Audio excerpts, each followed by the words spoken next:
and my topic of presentation is E1CB reaction. तो E1CB को समझने से पहले सबसे पहले आप लोगों को E1 और E2 का बेस्ट कॉन्सेप्ट होना चाहिए। वो मिसाइल आप लोगों को समझा के गई थी, E1 को बहुत उसने कोशिश की। किसी को कोई कसर रहती हो तो पहले मुझे बता दे, मेरे साथ चलने के लिए जरूरी है कि E1 E2 आप लोगों को क्लियर। ओके, तो E1CB दिखने में अजीब सा लगता है, CB हम समझते हैं कि किस CB क्या स्टैंड फॉर है, किसकी एब्रिविएशन है। तो E1 is for elimination, 1 for unimolecular reaction है, और C stand for conjugate base reaction and B stand for beta elimination reaction. तो अब मैं वन बाय वन बताऊंगी कि कहाँ से एलिमिनेशन हुई है, कहाँ से वो आपको कॉन्जुगेट बेस ने अटैक करवाया, क्या हुआ। अभी हम देखते हैं कि E1CB का मैकेनिज्म अगर हम देखें तो सबसे पहले इसमें बेस अटैक करेगी और carbon hydrogen bond beta position पे ब्रेक होगा। देन उसके बाद अल्फा पोजीशन पे जो कार्बन और हाइड्रोजन का बॉन्ड है वो ब्रेक होगा और कार्बोनाइन जो बना था वो अल्कीन में कन्वर्ट हो जाएगा। इसकी एंड प्रोडक्ट अल्कीन ही है एज कम्पेयर टू E1 और E2 जैसे कि उनकी थी। तो ये हम देख रहे हैं, this is the base unimolecular reaction through the formation of conjugate base of substrate. तो सबसे पहले इसमें क्या हुआ, फर्स्ट स्टेप में कि डीप्रोटोनेशन हुई, बेस ने अटैक किया और प्रोटॉन निकल गया। अब उसने जैसे ही हाइड्रोजन निकला, मैं आपको रिएक्शन से अभी हवाओं में बातें हो रही, रिएक्शंस में सारा प्रूव करूंगी कि कैसे बेस ने अटैक किया और प्रोटॉन निकला। देन सेकंड में स्टेप में क्या हुआ कि वो जो प्रोटॉन निकला था उसके नतीजे में हमारे पास कार्बोनाइन बना था। तो कार्बन के ऊपर नेगेटिव चार्ज आ गया, तो इतना स्टेबल नहीं था क्योंकि उसके सारे बॉन्ड पूरे नहीं थे, एक बॉन्ड उसके पास इजाफी था। तो फिर उसने क्या किया कि वहां से लिविंग ग्रुप लीव करेगा और डिपार्चर ऑफ लिविंग ग्रुप हमारे पास अकर होगी और पाई बॉन्ड बनेगा। अब लिविंग ग्रुप यहाँ पे सवाल होता है कि कौन से वाला होगा। लिविंग ग्रुप है तो मतलब पहले ही जैसे E1 में हुआ था कि वो भी सबस्ट्रेट के साथ लिविंग ग्रुप था, तो फौरन से उनके दरमियान इलेक्ट्रोनेगेटिव डिफरेंस था, फौरन से वो अपने इलेक्ट्रॉन लेके निकल गया, कार्बोकेटाइन की फॉर्मेशन हो गई। तो यहाँ पे भी ये निकल सकता था, क्यों नहीं निकला, क्योंकि 4 लिविंग ग्रुप लेना, अगर हम स्ट्रॉन्ग लिविंग ग्रुप लेंगे तो फौरन से निकल जाएगा और E1 ही हमारे पास E2 बनेगा। और E1CB में यही डिफरेंस है कि हम यहाँ पे 4 लिविंग ग्रुप लेंगे।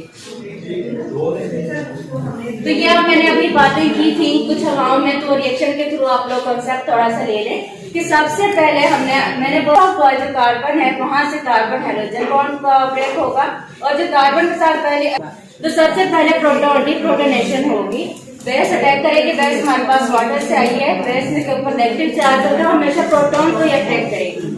तो बेस हाइड्रोजन के ऊपर उसने अटैक किया, हाइड्रोजन यहाँ पे अपने इलेक्ट्रॉन,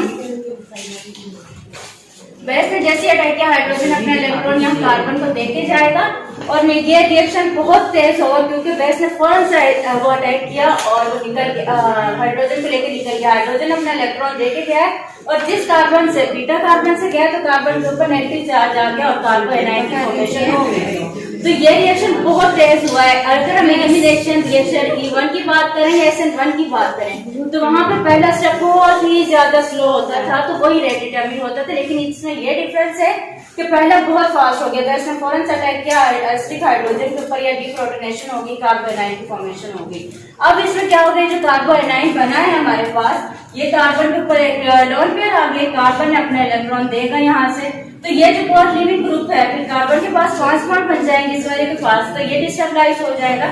ये अपने इलेक्ट्रॉन को बैलेंस करने के लिए यहाँ से लिविंग ग्रुप में अपना इलेक्ट्रॉन लेके जाएगा और यहाँ पे डबल बॉन्ड की फॉर्मेशन होगी। ये स्टेप बहुत स्लो होगा कि कार्बन ने पहले अपना इलेक्ट्रॉन यहाँ पे दिए थे, बहुत ही स्लो होगा और ये रेट डिटरमिन स्टेप होगा। और इसके नतीजे में मैंने बोला था कि साथ में ये अल्कीन इसकी प्रोडक्ट है, तो अल्कीन की फॉर्मेशन आप लोग देख रहे हैं। तो यहाँ पे पहले ये 2 स्टेप में हमारा हुआ है। तो पहले स्टेप में क्या हुआ था, rapid loss of proton to base and form the carbanion. Carbanion की फॉर्मेशन हुई, बीटा पोजीशन से हाइड्रोजन निकला। देन दूसरे में क्या हुआ कि जो कार्बोनाइन बना था उसके कार्बोनाइन ने अपना इलेक्ट्रॉन दिए और वहां से अल्फा पोजीशन से हाइड्रोजन अपना इलेक्ट्रॉन लेके निकल गया। Carbanion loses upon leaving group and an alkene form, slow process and rate determine process भी हमारा यही है। तो अब इसके बाद अगर हम देखें तो यहाँ पे बहुत ये क्लियर है कि आप लोगों को इम्पोर्टेंट कॉन्सेप्ट है समझने के लिए, यहाँ पे नजरें रखिएगा अपनी। तो rate determine was a single species.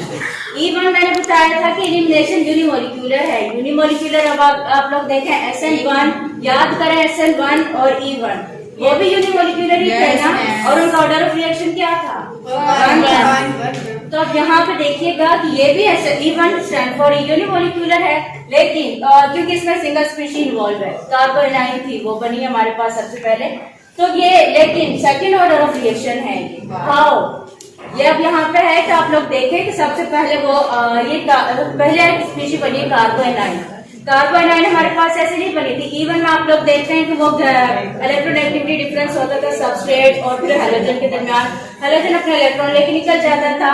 वहां तो किसी ने पहले अटैक नहीं करवाया था, ना न्यूक्लियोफाइल ने अटैक करवाया था, ना किसी बेस ने अटैक करवाया था। अब यहाँ पे क्या हुआ था, पहले बेस ने अटैक किया था, पहले बेस ने अटैक किया हाइड्रोजन के ऊपर, हाइड्रोजन अपना इलेक्ट्रॉन देके गया, कार्बोनाइन बना। तो किसकी जरूरत पड़ी हमें, बेस की जरूरत पड़ी, और सबस्ट्रेट की, सबस्ट्रेट से कार्बोनाइन बना, मतलब दो यहाँ पे इन्वॉल्व है रिएक्शन को आगे प्रोसीड करवाने के लिए। इस वजह से ये हमारे पास रेट ऑफ रिएक्शन, इसका ऑर्डर सेकंड ऑर्डर होगा। तो बिकॉज अब यहाँ पे ये सवाल था कि क्यों इसका सेकंड ऑर्डर, हालांकि ये तो यूनिमोलिक्यूलर है, तो हमें बेस की जरूरत पड़ी थी प्रोटॉन को डिपार्ट करने के लिए। इस वजह से रिएक्शन बेस के ऊपर भी डिपेंड कर रहा था कंसंट्रेट और सबस्ट्रेट के ऊपर भी। Because the rate formation of conjugate base which is the true intermediate in reaction depend upon the concentration of both reactant. Both reactant में कौन कौन है हमारे पास, सबस्ट्रेट भी है और बेस भी है। अब इसके एक और मैं अगर एग्जाम्पल की बात करूं,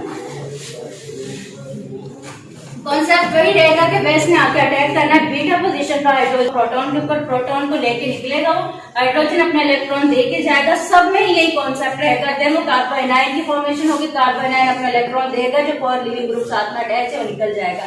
अब यहाँ पे देखें, ये बेस हमारे पास NH2 है, इसके ऊपर लॉन पेयर है, नाइट्रोजन के पास होते हैं। नाइट्रोजन जैसे ही प्रोटॉन के ऊपर अटैक किया, हाइड्रोजन यहाँ से अपना इलेक्ट्रॉन देके गया, और ये देखो यहाँ पे नेगेटिव चार्ज क्रिएट हो गया, लॉन पेयर आ गया।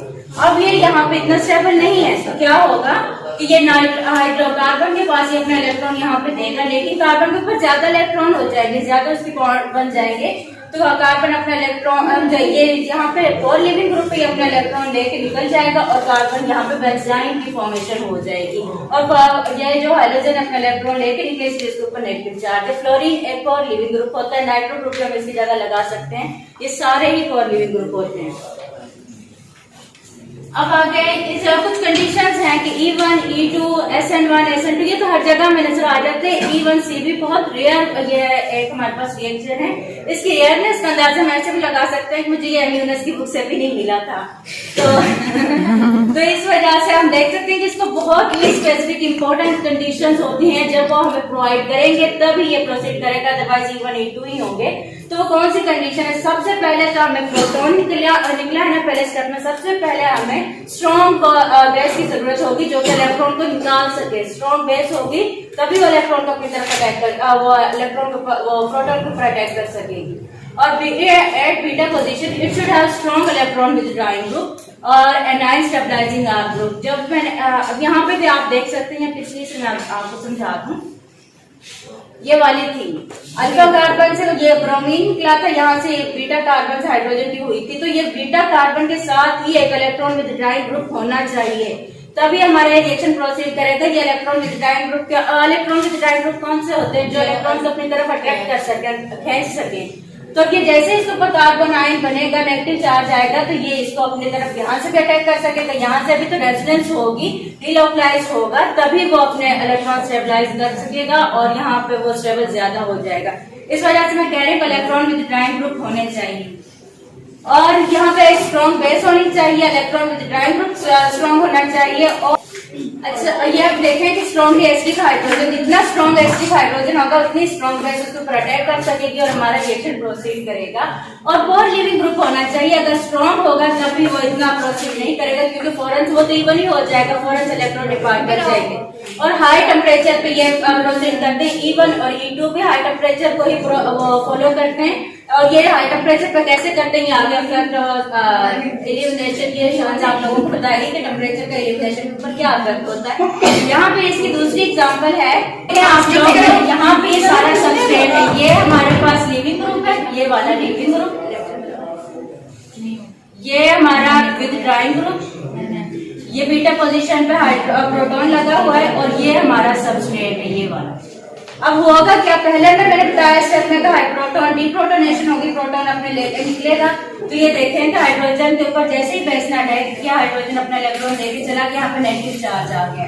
अब दूसरे में क्या होगा, ये हाइड्रोजन यहाँ पे स्टेबलाइज नहीं है, तो ये अपना इलेक्ट्रॉन यहाँ देगा, डबल बॉन्ड यहाँ पे फॉर्मेशन हो जाएगी, और ये बेस अपना ये लिविंग ग्रुप पे ये निकल जाएगी। ये देखें मिथो ऑक्साइड यहाँ पे लिविंग ग्रुप पे तौर पर अटैच था, ग्रुप एसिड यहाँ पे रहेगा स्टेबलाइजेशन के लिए, और ऐसे ही ये प्रोडक्ट की फॉर्मेशन हो जाएगी और अल्कीन बनी है यहाँ पे। ये किसका एक इम्पोर्टेंट ये भी था, सारे हमने जितने भी देखे हैं कि फर्स्ट स्टेप सारे ही वो इरिवर्सिबल थे, लेकिन ये E1CP है, इसका जो फर्स्ट स्टेप है जिसमें कार्बन आयन की फॉर्मेशन हुई है वो रिवर्सिबल है, यानी कि हम जैसे इंटरमीडिएट हमारा जो बना है हम उससे वो वापस भी कर सकते हैं। अब वहीं पे ही वो रिएक्शन उसकी कंप्लीशन तो नहीं हुई है, लेकिन हमें जो भी प्रोडक्ट चाहिए हम उसे वहीं पे स्टॉप करके अपनी प्रोडक्ट एक्सट्रैक्ट कर सकते हैं।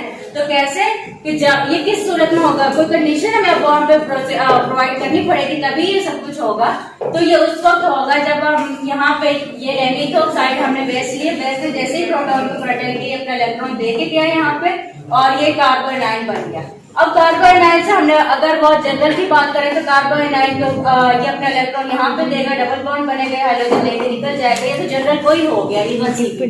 लेकिन यहाँ पे आप मैं तो कह रही हूँ तो रिवर्सिबल है तो क्या होगा कि यहाँ पे इथोक्साइड है, कौन सा वो आइसोटोप क्या होते हैं, जिनका एटॉमिक नंबर सेम हो लेकिन एटॉमिक मास डिफरेंट हो, तो हाइड्रोजन का हम आइसोटोप ड्यूट्रियम इस्तेमाल करेंगे। यहाँ पे ड्यूट्रियम जब लेंगे तो यहाँ पे जो कार्बन आयन बना है वो फौरन से ये ड्यूट्रियम को शो कर रहा है, फौरन से उसके ऊपर अटैक करेगा, ये इसके ऊपर अटैक करेगा और ये अटैच हो जाएगा यहाँ पे, और ये प्रोडक्ट की फॉर्मेशन होगी और ये रिवर्सिबल प्रोसेस होगा। यानी कि अभी हमारा प्रोडक्ट रिएक्शन कंप्लीट नहीं हुआ है और दरमियान से हम अपनी जो भी प्रोडक्ट जिसके हम अंदर इंटरेस्टेड है हम उससे सेपरेट कर सकते हैं जब हम हाइड्रोजन की जगह उसका आइसोटोप ड्यूट्रियम इस्तेमाल करेंगे। तो ये इसका इफेक्ट होगा। और जब हम अगर यहाँ पे ये कार्बन आयन बना है इसके ऊपर अगर हम ड्यूट्रियम अटैच नहीं होगा तो ये इस बात के सिंबल है कि ये रिएक्शन हमारा E1CP CP नहीं है। लेकिन अगर हम ड्यूट्रियम इस्तेमाल करें और वो कार्बन आयन के ऊपर जाकर अटैच हो जाए तो ये इसकी पक्की गारंटी है कि ये E1CP ही देगा। और टाइप ऑफ क्वेश्चन